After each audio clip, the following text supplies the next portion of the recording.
KGF Chapter 2-ൻ്റെ കുറച്ച് screen grabs ആണ് നമ്മുടെ കയ്യിലുള്ളത്. ഇതിലെ കളേഴ്സ് നമ്മളുടെ വീഡിയോയിലേക്ക് എങ്ങനെ മാച്ച് ചെയ്യാമെന്ന് നമുക്ക് നോക്കാം. ആദ്യമായിട്ട് നമ്മളുടെ റെഫറൻസും അതുപോലെ നമ്മളുടെ എല്ലാ ഫൂട്ടേജും എഡിറ്റിംഗ് ടൈം ലൈനിലേക്ക് ഗ്രാബ് ചെയ്യുക. അതിനുശേഷം DaVinci Resolveൻ്റെ കളർ ടാബിൽ ക്ലിക്ക് ചെയ്യുക. Alt+S പ്രസ് ചെയ്ത് കഴിഞ്ഞിട്ടുണ്ടെങ്കിൽ പുതിയൊരു നോഡ് ക്രിയേറ്റ് ചെയ്യും. ഏത് ഫ്രെയിമിൻ്റെ കളറാണോ മാച്ച് ചെയ്യേണ്ടത് ആ ഫ്രെയിമിൻ്റെ മുകളിൽ മൗസിൻ്റെ കഴ്സർ കൊണ്ടുവന്നതിന് ശേഷം ഓൾട്ട് പ്രസ് ചെയ്തുകൊണ്ട് മൗസിൻ്റെ റൈറ്റ് ബട്ടൺ ക്ലിക്ക് ചെയ്യുക. അപ്പോൾ പോപ്പപ്പ് മെനുവിൽ short match to this clip എന്ന് പറഞ്ഞ ഓപ്ഷൻ ഉണ്ട്. അതിൽ ക്ലിക്ക് ചെയ്ത് കഴിഞ്ഞിട്ടുണ്ടെങ്കിൽ ഷോർട്ട് മാച്ച് ചെയ്യും. ഇതൊരു ഫൈനൽ കളർ ഗ്രേഡിങ് ഓപ്ഷൻ അല്ല, നമുക്കതിൽ ഫൈൻ ട്യൂൺ ചെയ്ത് കഴിഞ്ഞാലാണ് നമുക്ക് പ്രോപ്പറായിട്ട് മാച്ച് ചെയ്യാൻ വേണ്ടി പറ്റുള്ളൂ. ജസ്റ്റ് നമുക്കൊന്ന് കോൺട്രാസ്റ്റ് ഇൻക്രീസ് ചെയ്യാം. കോൺട്രാസ്റ്റ് ഇൻക്രീസ് ചെയ്തിട്ടുണ്ട്, പക്ഷേ ഡാർക്ക്നെസ് കുറച്ച് കൂടിയിട്ടുണ്ട്. ഇത് ഷാഡോ ഒന്ന് കൂട്ടിക്കഴിഞ്ഞ് കഴിഞ്ഞിട്ടുണ്ടെങ്കിൽ ആ ഒരു പ്രശ്നം മാറും. HDR ടാബിൽ പോയി കഴിഞ്ഞ് കഴിഞ്ഞിട്ടുണ്ടെങ്കിൽ നമുക്ക് ഷാഡോ കുറച്ച് എക്സ്പോഷർ ഇൻക്രീസ് ചെയ്താൽ ആ ഡാർക്കൻ ചെയ്ത ഏരിയകൾ നമുക്ക് ആ ഭാഗത്തെ കളർ കിട്ടും. ഇപ്പോൾ ഒരു ഓൾമോസ്റ്റ് മാച്ചിങ് ആയിട്ടുണ്ട്. ഇത് നമുക്ക് എല്ലാ ക്ലിപ്പിനും ചെയ്യാൻ വേണ്ടി പറ്റില്ല. അതായത് നമ്മൾ ഒരു റെഫറൻസ് ആയിട്ട് ഒരു മാച്ചും ഇല്ലാത്ത ക്ലിപ്പുകൾ തമ്മിൽ ചെയ്തിട്ടുണ്ടെങ്കിൽ അലുവേ മത്തിക്കറിയും പോലെ ഇരിക്കും. ഇപ്പോൾ ഈ ഒരു ക്ലിപ്പ് നോക്കുകയാണെങ്കിൽ ഒരു ഫയർ ലൈറ്റിംഗ് ഉള്ള പോലെയാണ്. വേറെ ഒരു പ്രൊജക്റ്റിൽ നിന്ന് എടുത്തൊരു വീഡിയോ ആണിത്. ക്ലിക്ക് ചെയ്തിട്ട് ഷോർട്ട് മാച്ച് ചെയ്ത് കഴിഞ്ഞിട്ടുണ്ടെങ്കിൽ ആ ഒരു കളർ ടോൺ കോപ്പി ചെയ്യും. നമുക്ക് വേറൊരു റെഫറൻസും കൂടി നമുക്ക് നോക്കാം.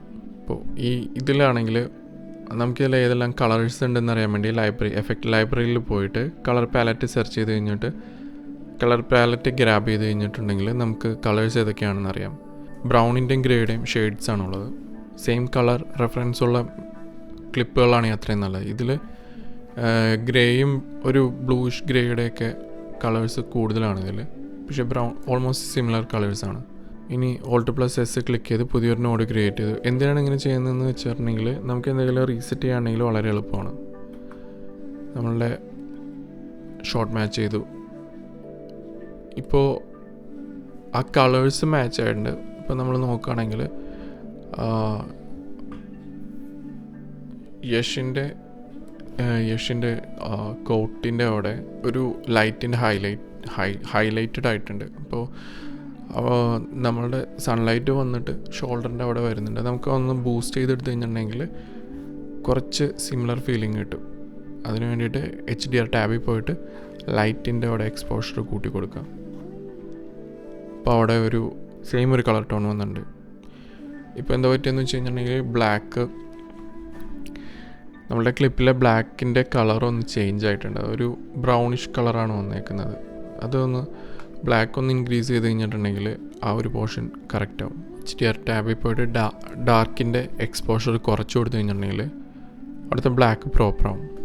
ഇതൊരു ഫൈനൽ മെത്തേഡല്ല, അതായത് എക്സ്പേർട്ട് അല്ലെങ്കിൽ പ്രോ ലെവൽ മെത്തേഡല്ല. ഇത് നമുക്ക് ഏതെങ്കിലും മൂവിയുടെയൊക്കെ കളർ റെഫറൻസിൽ പെട്ടെന്ന് കോപ്പി ചെയ്യണം, ഒരു വർക്ക് ചെയ്യണമെന്നുണ്ടെങ്കിൽ ഏറ്റവും ഈസി ആയിട്ട് ചെയ്യാൻ വേണ്ടി പറ്റുന്ന മെത്തേഡാണ്.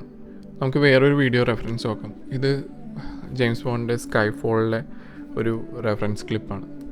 നമ്മൾ മധുഹയിൽ പോയപ്പോൾ എടുത്തൊരു ഷോട്ടാണ്. അത് ഷോർട്ട് മാച്ച് ചെയ്യുമ്പോഴത്തേക്കും ഓൾമോസ്റ്റ് സിമിലർ കളേഴ്സാണ് വരുന്നത്. ഇത്തരം എഡിറ്റിംഗ് ട്യൂട്ടോറിയൽസ് നിങ്ങൾക്ക് ഇഷ്ടമാണെങ്കിൽ കമൻറ്റ് ചെയ്യുക. നമ്മളിങ്ങനത്തെ ഒരു സീരീസ് തന്നെ ചെയ്യാൻ ഉദ്ദേശിക്കുന്നുണ്ട്. The name is Younus Yousuf, signing off.